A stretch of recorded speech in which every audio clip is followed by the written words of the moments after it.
Viewers, நான் தான் உங்களுடைய ஜாசி ரெமிடிஸ்லேருந்து பேசுகிறேன். நீங்கள் என்னுடைய வீடியோஸை பார்க்குறதுக்கு ரொம்ப ரொம்ப தேங்க்ஸ். என்னுடைய டிப்ஸ் கேட்டு பெனிஃபிட் அடைவீங்கன்னு நான் நினைக்கிறேன். நான் என்னுடைய ரெமிடிஸ் எல்லாம் எனக்கு சர்ச் பண்ணி பார்த்துட்டு தான் உங்களுக்கே சொல்கிறேன். என்னுடைய ரெமிடிஸ் எல்லாம் உங்களுக்கு பிடிச்சிருந்தா நீங்கள் என் சேனலை லைக் பண்ணுங்கள், ஷேர் பண்ணுங்கள், சப்ஸ்கிரைப் பண்ணுங்கள். நிறைய சர்ச் பண்ணி இன்னைக்கு வீடியோவில் உங்களுக்காக ஒரு புதுவிதமான ரெமெடி எடுத்துகிட்டு வந்திருக்கேன்.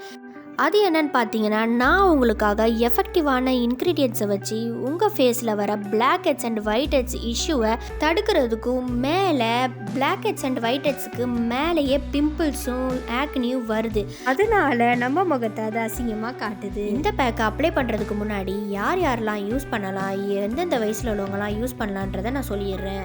டீனேஜ் வயசுலேருந்து பெரியவங்க வரைக்கும் இதை யூஸ் பண்ணலாம். ஏன்னா டீனேஜ் வயசில் தான் பிளாக் ஹெட்ஸ் நோஸில் நிறைய வர ஆரம்பிக்கும். அதை கவனிக்காமல் விட்டுட்டா ஃபேஸில் சீக்கிலையும் பரவுறதுக்கு வாய்ப்பு இருக்குது. நான் இந்த ரெமிடியை இப்போ ஆரம்பிக்கிறேன். இந்த வீடியோவை நீங்கள் நல்லா பார்த்தீங்கன்னா தான் உங்களுக்கு புரியும். ஒரு பவுலில் லேசு சூடில் தண்ணி எடுத்துக்கோங்க. கூடவே நல்லா க்ளீன் டவல் எடுத்துக்கோங்க. அதை இந்த தண்ணியில் வெட் பண்ணிக்கோங்க. வெட் பண்ண டவலை நல்லா புழிஞ்சி எடுத்துட்டு உங்கள் ஃபேஸில் எங்கெங்கெல்லாம் பிளாக் ஹெட்ஸ் ஒயிட் ஹெட்ஸ் இருக்கோ அங்கே இந்த டவலை நல்லா வச்சிட்டு அப்புறம் எடுங்க. இப்படி பண்ணுறனால உங்கள் ஃபேஸில் உள்ள போர்ஸ்லாம் நல்லா ஓப்பன் ஆகும். இப்படி பண்ண உங்களுக்கு பிடிக்கலனா நீங்கள் உங்கள் ஃபேஸை 3 மினிட்ஸ் வரைக்கும் நல்லா ஸ்டீம் எடுத்துக்கோங்க. நீங்கள் ஸ்டீம் எடுக்கிறனாலையும் உங்கள் ஃபேஸில் உள்ள போர்ஸ்லாம் ஓப்பன் ஆகும். போர்ஸ்லாம் ஓப்பன் ஆனோடனே நெக்ஸ்ட் நம்ம பண்ண போகிறது பேக்குக்கு தேவையான பொருள் என்னன்னு நான் இப்போ சொல்கிறேன். இந்த பேக் பண்ணுறதுக்கு ஃபஸ்ட்டு தேவை நம்மளுக்கு ஒரு எம்டி பவுல். அதுக்கப்புறம் நல்ல புளிப்பான தயிரை 1 டேபிள் ஸ்பூன் அதில் ஆட் பண்ணிக்கோங்க. உங்களுக்கு தேவைன்னா 2 டேபிள் ஸ்பூன் கூட ஆட் பண்ணிக்கலாம். நெக்ஸ்ட் இன்க்ரீடியன்ட் ஆட் பண்ணாலே போதும், நம்ம பேக் உடனடியாக ரெடி ஆயிரும். யூஸ்வலாக உங்கள் கிச்சனில் இருக்கிற பிளாக் பெப்பர் தான் நான் சொல்கிறேன். பிளாக் பெப்பரை பவுட்ரு பண்ணிவிட்டு இதில் 1 பிஞ்ச் ஆட் பண்ணிக்கோங்க. ஒரு பிஞ்ச் போடுறீங்கன்னா அதை விட கம்மியாக கூட ஆட் பண்ணுங்கள், அதுக்கு மேலே ஆட் பண்ணாதீங்க. இந்த ரெமெடியை நல்லா மிக்ஸ் பண்ணி பேக் மாதிரி பண்ணிவிட்டு எங்கெல்லாம் உங்கள் முகத்தில் பிளாக் ஹெட்ஸ் இருக்குன்னு நினைக்கிறீங்களோ அங்கெல்லாம் இந்த பேக்கை அப்ளை பண்ணிக்கோங்க.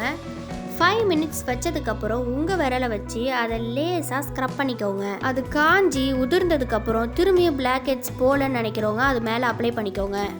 இதுக்கு மேலே 10 to 15 மினிட்ஸ் அப்படியே விட்டுட்டு திரும்பியும் உங்கள் கையை வச்சு சாஃப்டாக அதை ரப் பண்ணி ஸ்க்ரப் பண்ணி கீழே தள்ளி விடுங்க. இப்படி பண்ணுறதுனால பிளாக் ஹெட்ஸ் எல்லாம் போயிடும். ஆனால் போர்ஸ் ஓப்பன்லேயே இருக்கும்.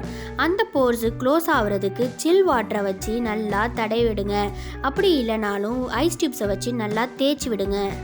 ஐஸ் யூஸ் பண்ணுறனால ஓப்பன் போர்ஸ்லாம் க்ளோஸ் ஆகி எரிச்சல்லாம் நின்றும். இந்த ரெமெடியை ஸ்டெப் பை ஸ்டெப்பாக நான் சொன்ன மாதிரி வீக்லி ஒன்ஸ் அப்ளை பண்ணிட்டு வாங்க.